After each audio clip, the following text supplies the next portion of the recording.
Hoje, irmãos, quero trabalhar com os irmãos, uma palavra que Deus colocou no meu coração, que tem por título: Quando Deus é por nós.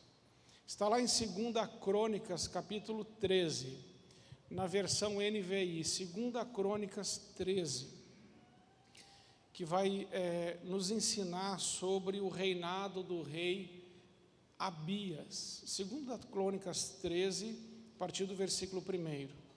No 18º ano do reinado de Jeroboão, Abias tornou-se rei de Judá e reinou 3 anos em Jerusalém. O nome da sua mãe era Maaca, filha de Uriel de Gibeá. E houve guerra entre Abias e Jeroboão. Abias entrou em combate, levando uma força de 400.000 excelentes guerreiros, e Jeroboão foi enfrentá-lo com 800.000 igualmente excelentes. Você ouviu isso bem? Abias entrou em combate levando uma força de 400.000 excelentes guerreiros, e Jeroboão foi enfrentá-lo com 800.000 igualmente excelentes. Portanto, aqui Abias está com metade do exército que Jeroboão tem, e são homens igualmente excelentes. Então ele está realmente desproporcional, metade. Abias subiu o monte Zemaraim, nos montes de Efraim, e gritou: Jeroboão e todo Israel, ouçam-me. Vocês não sabem que o Senhor, o Deus de Israel, deu para sempre o reino de Israel a Davi e aos seus descendentes, mediante uma aliança irrevogável? Mesmo assim, Jeroboão, filho de Nebate, servo de Salomão, filho de Davi, rebelou-se contra o seu Senhor. Alguns homens vadios e imprestáveis juntaram-se a ele e se opuseram a Roboão, filho de Salomão, quando ainda era jovem, indeciso e incapaz de oferecer-lhes resistência. E agora vocês pretendem resistir ao reino do Senhor, que está nas mãos dos descendentes de Davi. Vocês são de fato uma multidão imensa, e têm os bezerros de ouro que Jeroboão fez para serem os seus deuses. Mas não foram vocês que expulsaram os sacerdotes do Senhor, os descendentes de Arão, os levitas, e escolheram os seus próprios sacerdotes, como fazem os outros povos?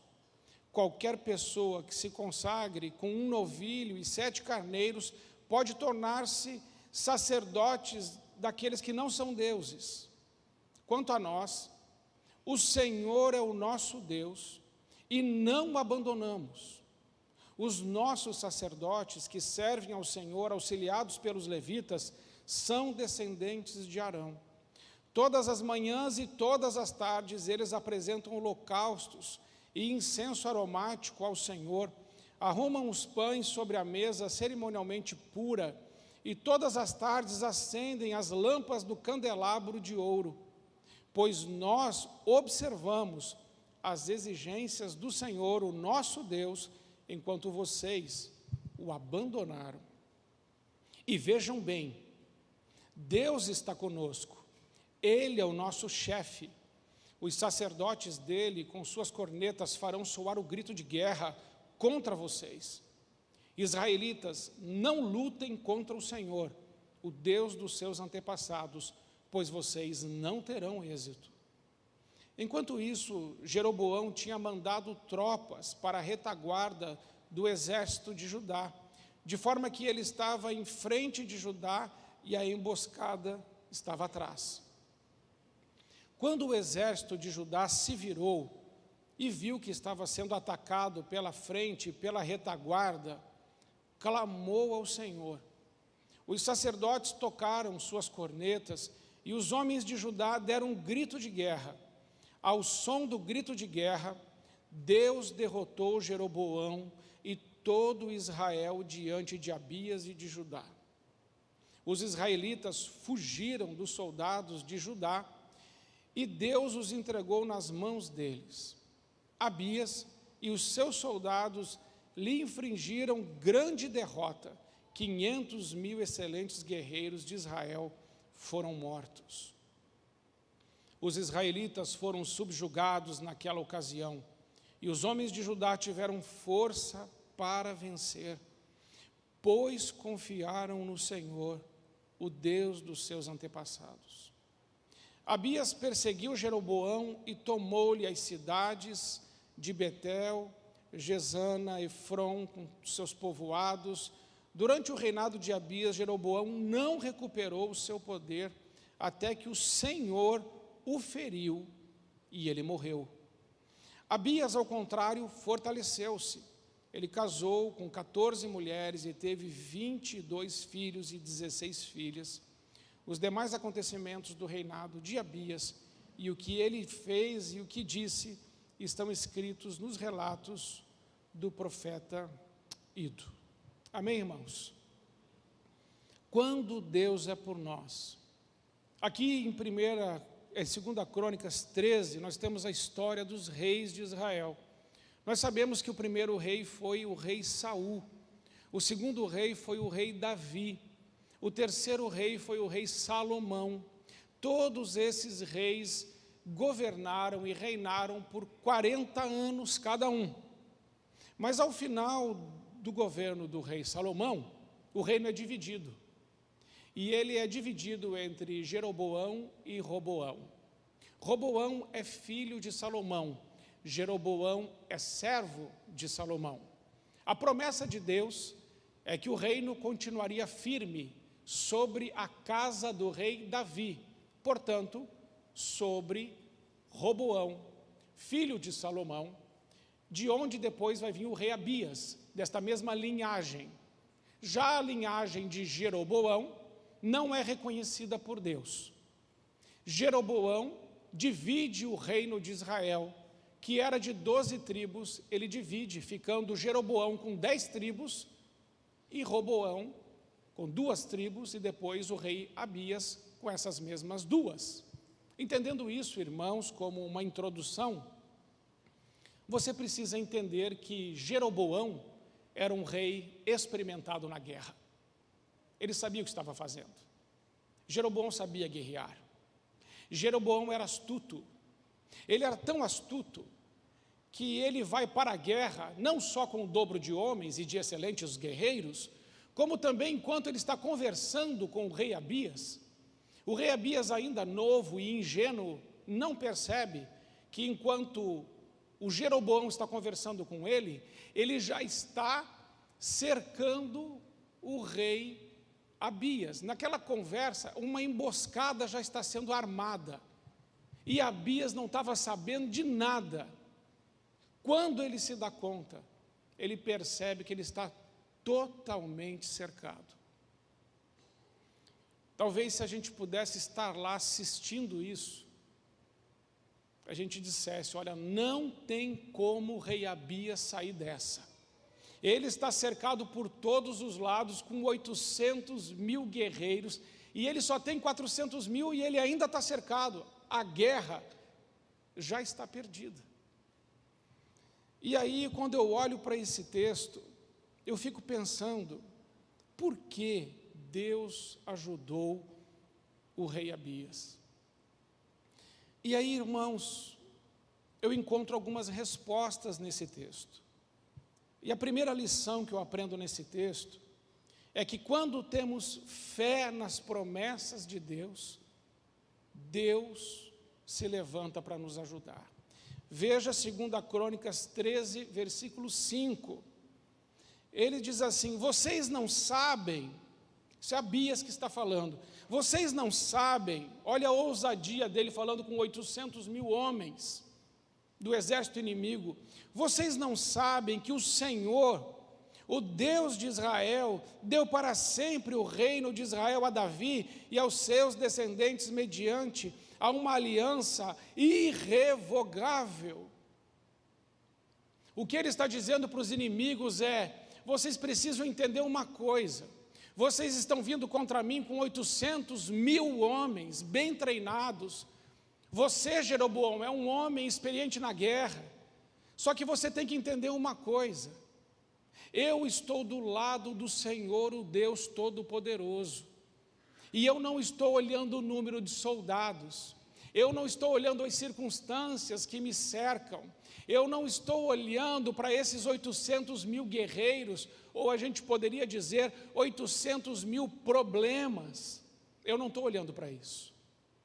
Os meus olhos estão nas promessas do Deus Todo-Poderoso, que disse que a aliança que Ele tem conosco é irrevogável. Irmãos, nas horas das crises da nossa vida, nós esquecemos das promessas de Deus. Nas horas da crise, nós olhamos para a crise e falamos: meu Deus, o que eu vou fazer? Abias aqui poderia ter caído no chão, desmaiado de medo, insegurança. Como é que vai fazer? Eu tenho só 400 mil, o outro tem 800 mil, eu não sei guerrear, ele sabe guerrear, não sou eu que fiz a emboscada, ele fez a emboscada.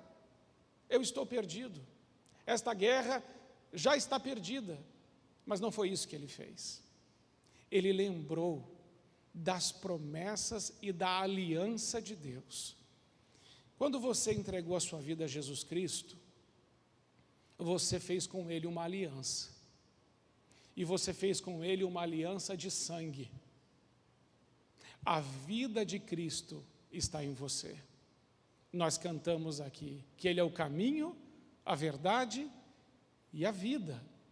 E quando nós participamos da ceia do Senhor, sempre ouvimos: todo aquele que comer deste pão, todo aquele que beber deste cálice, tem a vida eterna, tem uma aliança comigo, uma aliança que foi feita na cruz do Calvário.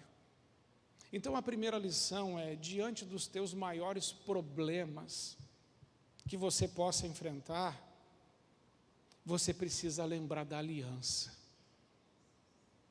Porque quando a gente lembra da aliança, as nossas crises, elas vão ter que recuar.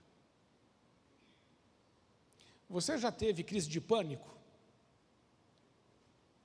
Você já acordou à noite sem ar? Com o coração disparado? Você já teve crise de ansiedade? Você já teve medo de alguma situação? Porque eu já passei por isso. Você, pastor? Eu já passei. Até que eu aprendi a confiar nas promessas do meu Deus. É diferente. Uma coisa é dizer eu confio, outra coisa é você estar no meio da crise e dizer: Senhor, eu confio em Ti. É diferente. Então, nós precisamos nos lembrar, lá de 1 Reis capítulo 8, versículo 56, que está escrito que todas as promessas que Deus fez por intermédio de Moisés, nenhuma delas deixou de se cumprir, nenhuma delas. Todas as promessas se cumpriram. Então eu e você precisamos acreditar nas promessas de Deus. E quais são as promessas de Deus? Lembram? Eu nunca vou te deixar. Eu nunca vou te abandonar. Eu estou com você todos os dias, até o final.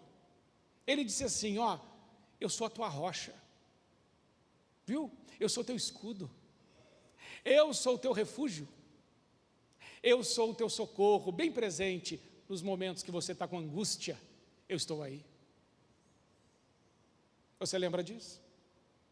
Ele disse: eu sou o maravilhoso conselheiro, Deus forte, o Pai da eternidade, eu sou o príncipe da paz, o Rei dos reis e o Senhor dos senhores. Na sua vida eu te amo. Você lembra disso? Se você tiver essa consciência que o Senhor está com você, você vai ter paz, mesmo quando você estiver cercado, Mesmo quando parece que não tem mais jeito, você vai dizer assim: a aliança que Deus tem comigo é irrevogável. E Ele é fiel para honrar a aliança que Ele fez. Amém, irmãos? Então, em primeiro lugar, o que eu aprendo é: precisamos confiar nas promessas do Senhor. Ainda dentro disso, me lembro de Abraão, Hebreus 6,15, que diz: e foi assim que depois de esperar pacientemente, Abraão alcançou a promessa. Irmãos, ainda dentro desse ponto, quantos anos Abraão teve que esperar a promessa do Senhor se cumprir? 25 anos. Imagina Deus prometer algo para você, mas você não sabe que vai acontecer daqui a 25 anos. Abraão esperou pacientemente. Talvez as coisas não aconteçam na hora que você quer que elas aconteçam, mas aquele que prometeu é fiel para cumprir. E ele vai e visita Abraão. No meio dessa caminhada, Abraão já está querendo duvidar, desanimando, e Deus aparece para ele e fala assim: Abraão, sai da sua tenda, sai desse lugarzinho que você está aí, agora olha para cima e conta as estrelas do céu, se podes, Abraão. É a minha promessa, eu vou multiplicar a tua descendência assim como as estrelas do céu. Às vezes Deus tem que vir, a gente tem que ouvir a voz de Deus também e crer nas suas promessas. Olha, eu não sei quais são as promessas que Deus te fez, eu estou falando de promessas bíblicas, mas você tem a sua caminhada com Deus, não tem? E na sua caminhada com Deus, Deus já te falou alguma coisa? Ele já te prometeu algo? Ele é poderoso para cumprir as promessas que Ele faz. Não abandone as promessas do Senhor, não esqueça das promessas do Senhor. Em nome de Jesus, que o Espírito Santo lembre você hoje das promessas que Deus já te fez, e que você possa hoje começar a orar de novo pelas coisas que Deus já te falou, porque não é porque não aconteceram que devemos desistir das promessas de Deus. Bem, em segundo lugar, o que eu aprendo com esse texto está lá no versículo 12. Quando obedecemos a Deus incondicionalmente, versículo 12, e vejam bem, Deus está conosco e Ele é o nosso chefe. Irmãos, Abias era um bom comandante? Não, ele não era. Abias era experiente? Não, também não era. Abias estava numa enrascada? Estava, cercado por 800 mil homens. Numa hora dessa, e é nessa hora que a coisa não tem mais jeito, que a gente passa o comando para quem? Está dando tudo errado. Quem que você chama? Não é assim? Quando o filho, você tem um filho, quando ele é uma bênção, o que você diz? Meu filho. Se ele é um desastre, Senhor, entrego nas tuas mãos. Hã? É ou não é? O marido é uma bênção, você fala assim, meu marido. Mas se ele é um desafio, você fala, Senhor, pega ele, é teu, Senhor, eu estou te entregando a bênção. Então o Abias é como eu e você, e o Abias aqui está numa enrascada tremenda, e na hora que ele vê que não tem jeito, ele fala assim, olha, Deus está conosco, e tem mais, Ele é o nosso chefe. Ele está dizendo assim, Senhor, assume o comando desse negócio, porque não há força em mim, não há recursos em mim, não há poder em mim para resolver a situação que me cercou. Mas ao mesmo tempo, Abias está mostrando uma submissão e uma obediência ao Deus Todo-Poderoso. Por quê? Porque nós vamos ver que o texto está explicando que Jeroboão abandonou os caminhos do Senhor e ficou com um grande exército, mas Abias não abandonou os caminhos do Senhor e ficou com um pequeno exército. E ele tomou essa decisão antes desse problema chegar, ele já tinha esse coração: eu estou com Deus e não importa o que aconteça. Deus honra a nossa obediência. E, irmãos, tem mais. Deus nos abençoa muito por causa da nossa obediência. Acha para mim aí o Deuteronômio 28.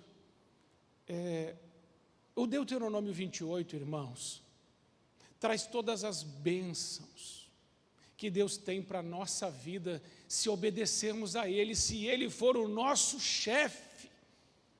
Todas as bênçãos que estão descritas aqui, elas nos perseguirão e elas nos alcançarão. Às vezes algumas pessoas falam assim: pastor, ora para Deus me abençoar, ora para que Deus faça isso ou para que Deus faça aquilo. Mas, irmãos, Deuteronômio 28, está escrito assim a partir do versículo 1: se vocês obedecerem fielmente ao Senhor, o seu Deus, e seguirem cuidadosamente todos os seus mandamentos que hoje dou a vocês, o Senhor, o seu Deus, os colocará muito acima de todas as nações da terra. E todas essas bênçãos virão sobre vocês e os acompanharão se vocês obedecerem ao Senhor, o seu Deus. Vocês serão abençoados na cidade e serão abençoados no campo. Os filhos do seu ventre serão abençoados, como também as colheitas da sua terra, os bezerros, os cordeiros dos seus rebanhos. A sua cesta e a sua amassadeira serão abençoadas. Vocês serão abençoados em tudo o que fizerem. Em tudo o que fizerem. Essa é a resposta de Deus para alguém obediente. O Senhor concederá que sejam derrotados diante de ti, ou diante de vocês, os inimigos que os atacarem. Virão a vocês por um caminho e por 7 fugirão. Não é isso que está acontecendo com Abias? Os inimigos vieram. E Deus concedeu a vitória a alguém obediente. O Senhor enviará bênçãos aos seus celeiros e a tudo que suas mãos fizerem. O Senhor, o seu Deus, os abençoará na terra que dá a vocês. O Senhor fará de vocês o seu povo santo, conforme prometeu sob juramento, se obedecerem aos mandamentos do Senhor, o seu Deus, e andarem nos caminhos dele. Então todos os povos da terra verão que vocês pertencem ao Senhor e terão medo de vocês. O Senhor concederá grande prosperidade a vocês, no fruto do seu ventre, na cria dos seus animais, nas colheitas da sua terra, nessa terra que ele jurou aos seus antepassados, que daria a vocês. O Senhor abrirá o céu. Olha que lindo, irmãos. Ele abrirá o céu, o depósito do seu tesouro, para enviar a chuva à sua terra no devido tempo e para abençoar todo o trabalho das suas mãos. Vocês emprestarão a muitas nações e de nenhuma tomarão emprestado. O Senhor fará de vocês a cabeça das nações e não a cauda, se obedecerem aos mandamentos do Senhor, o seu Deus, que hoje dou a vocês, e os seguirem cuidadosamente. Vocês serão sempre por cima, nunca por baixo. Não se desviem, nem para a direita, nem para a esquerda, de qualquer dos mandamentos que hoje dou a vocês, para seguir a outros deuses e lhe prestar culto.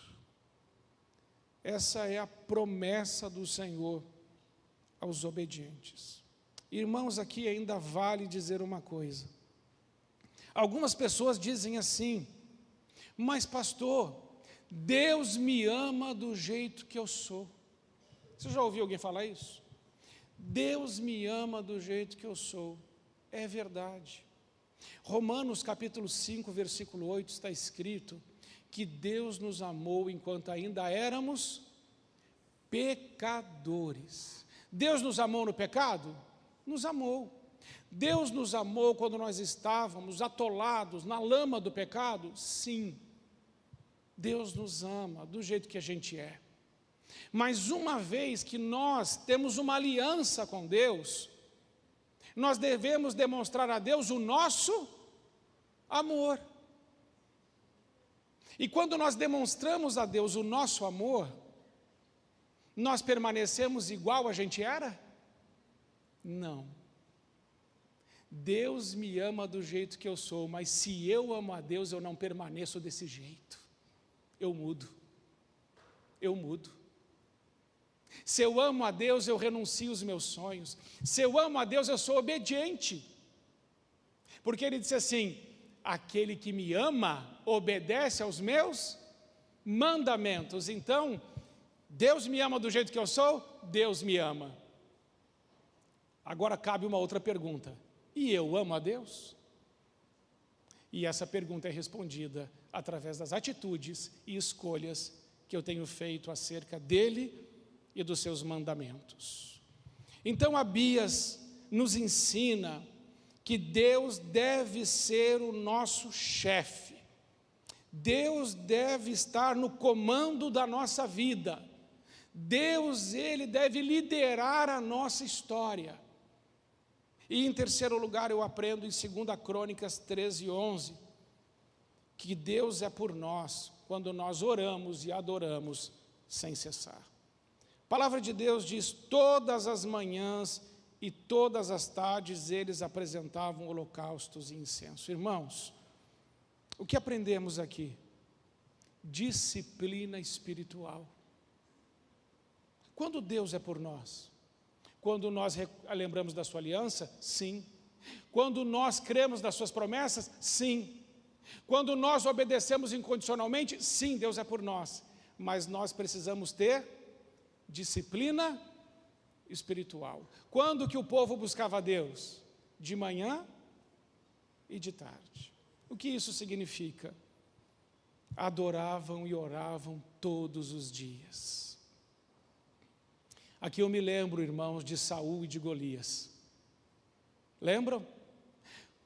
De Davi e de Golias. Quando Davi foi para derrotar Golias, a palavra de Deus diz que Golias aparecia sempre, pela manhã e pela tarde.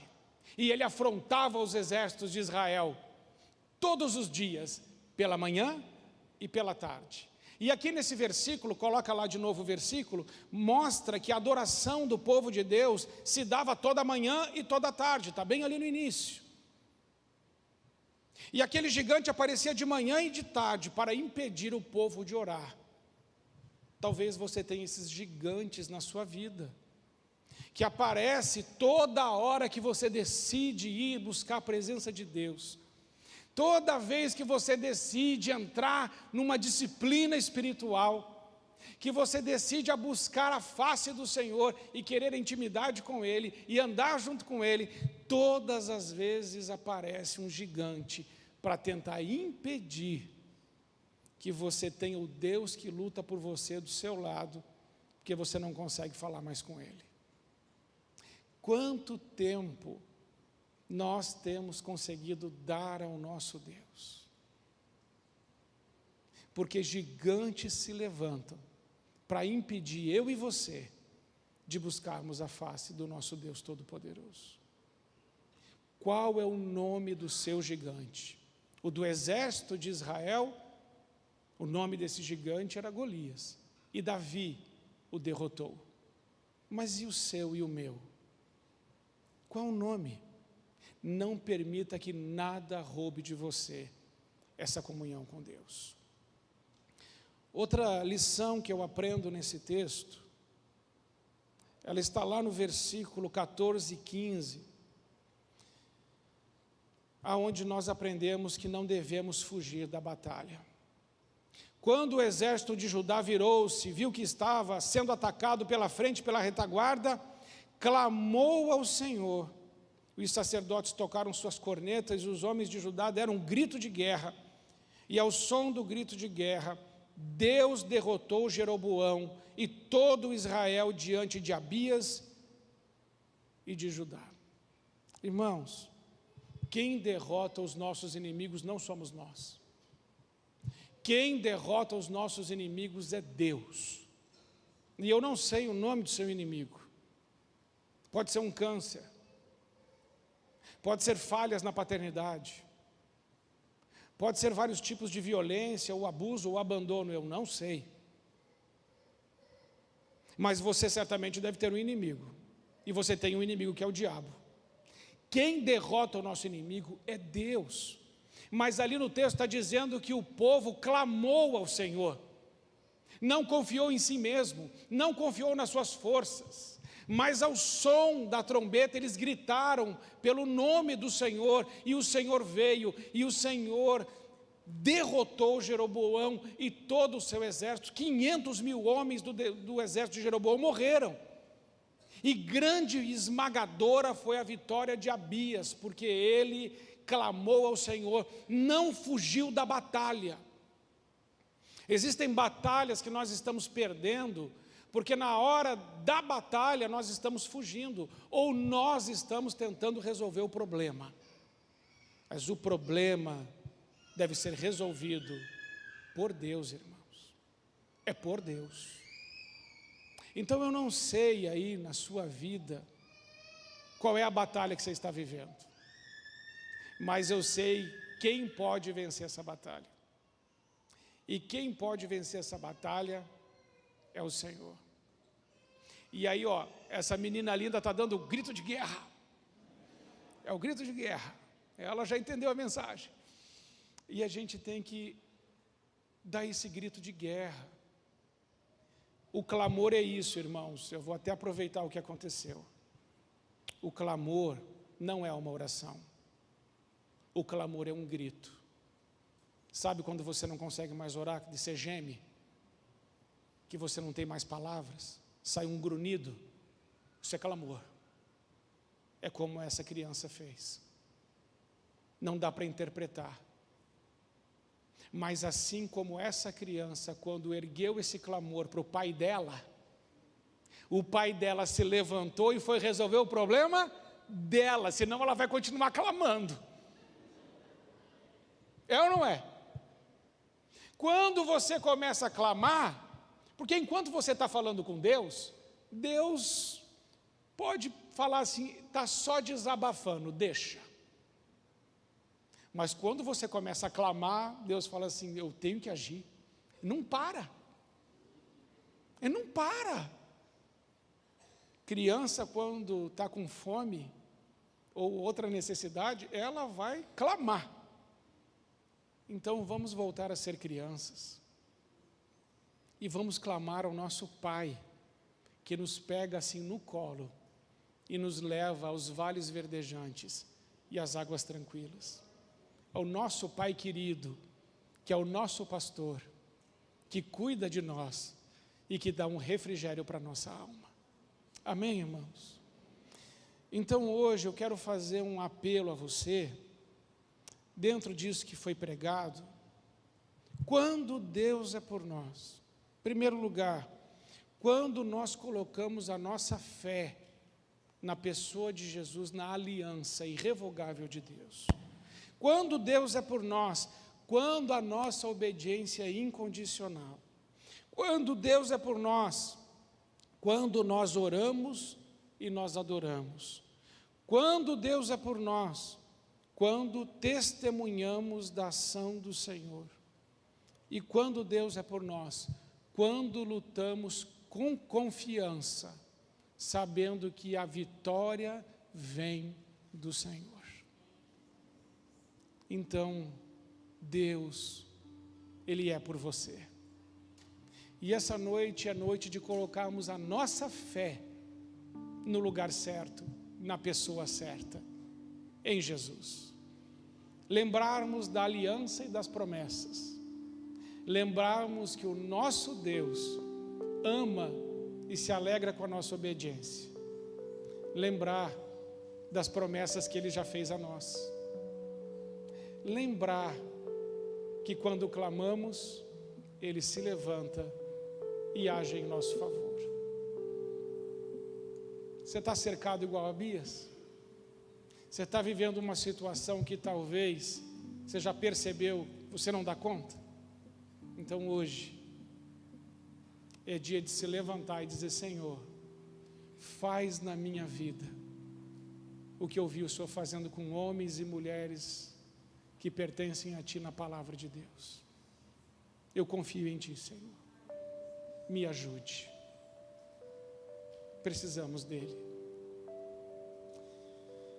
Porque às vezes é difícil até dormir, não é?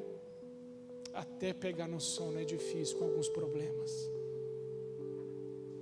Talvez se você tivesse cercado assim, não sei se você ia conseguir dormir. Eu não sei se eu ia conseguir dormir.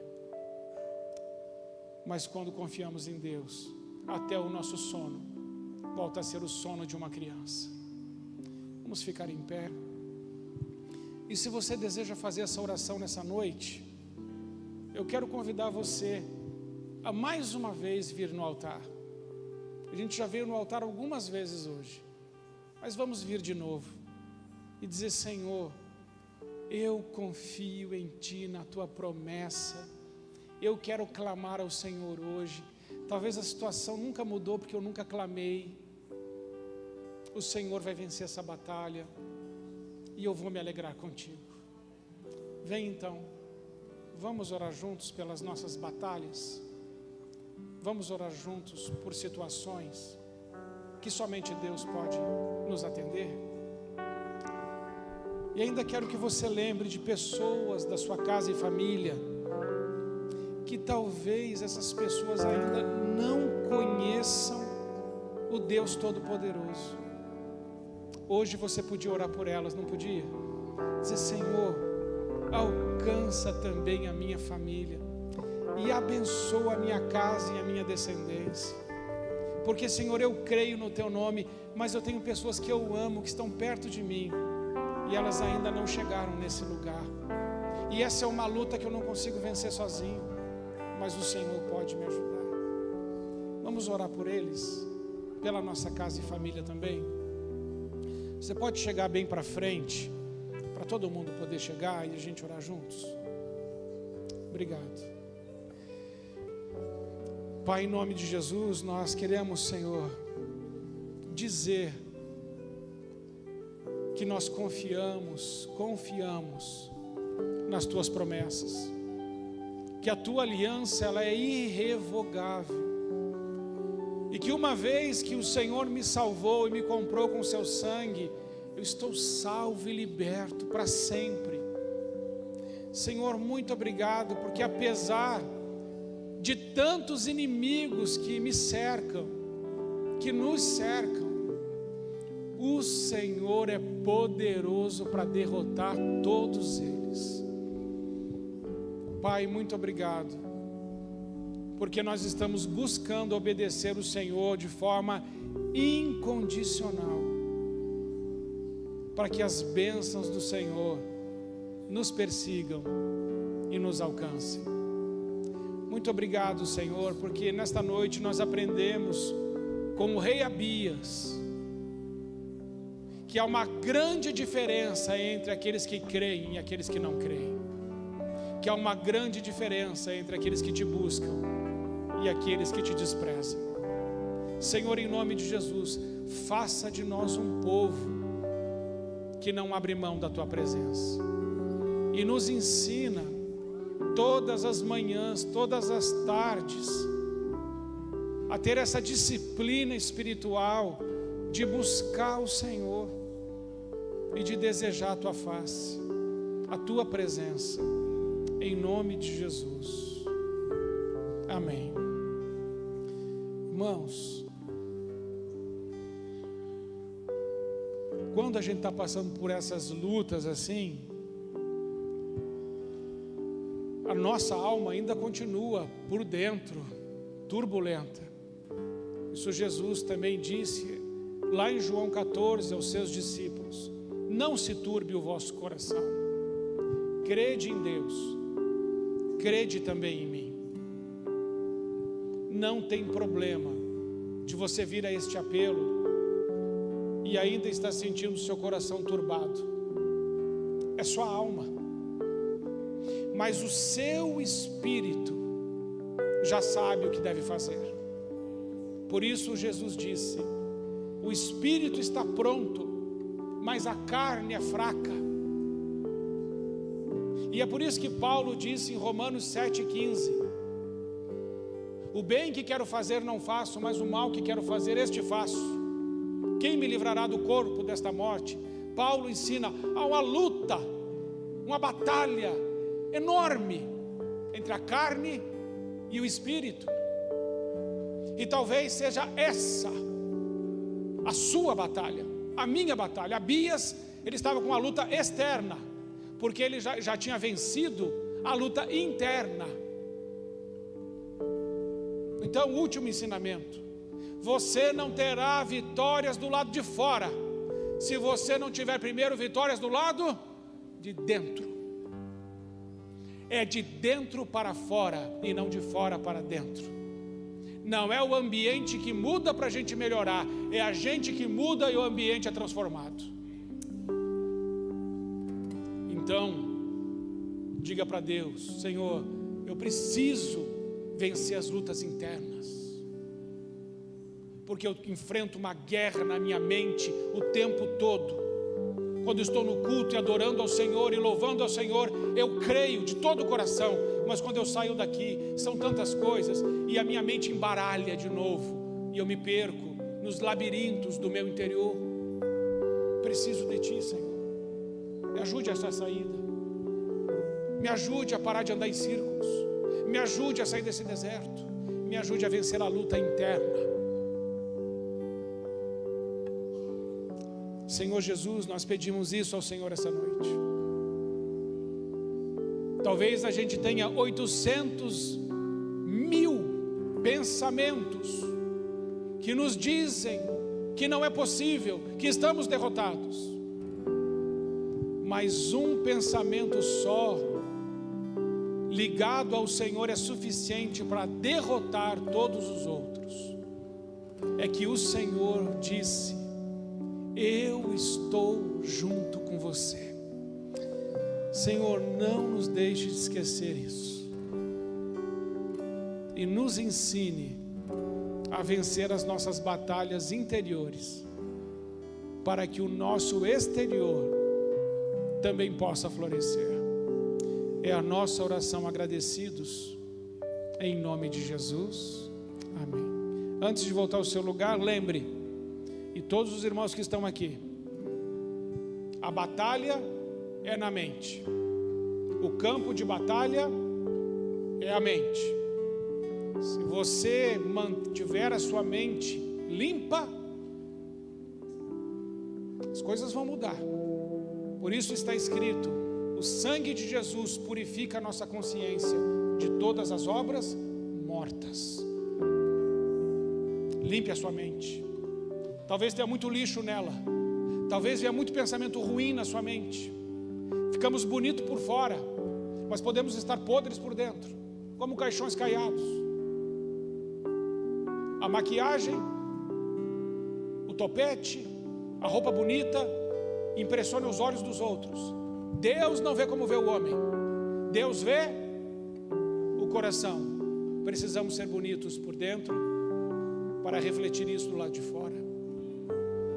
Que Deus te ajude, nos ajude com isso, e que da sua vida, meu amado irmão e irmã, flua rios de água viva. Que da sua vida saia a graça de Deus. Que você tenha ousadia do Espírito Santo para orar por pessoas doentes e elas sejam curadas. Que você tenha lábios santificados para que Deus possa usá-los para multiplicar o Evangelho da graça do nosso Senhor. Que a sua vida exalte, glorifique, honre e erga o nome de Jesus. Creio que já é assim, mas creio que vai ser mais. Deus quer te usar mais, Deus quer fazer mais, e Deus vai fazer mais. Amém? Porque essa mensagem, qual é o título? Quando Deus é por nós. Quando nós fazemos essas coisas, não tem jeito, Ele vai lutar em nosso favor. Amado Senhor, eu preciso de cada palavra que eu preguei. assim como os meus irmãos.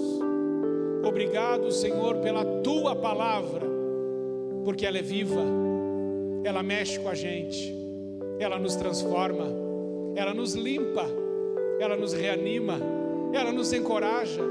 E ainda que um exército acampe ao nosso redor, não teremos medo, porque o Senhor, Ele está conosco. Louvado seja o Teu nome, em nome de Jesus.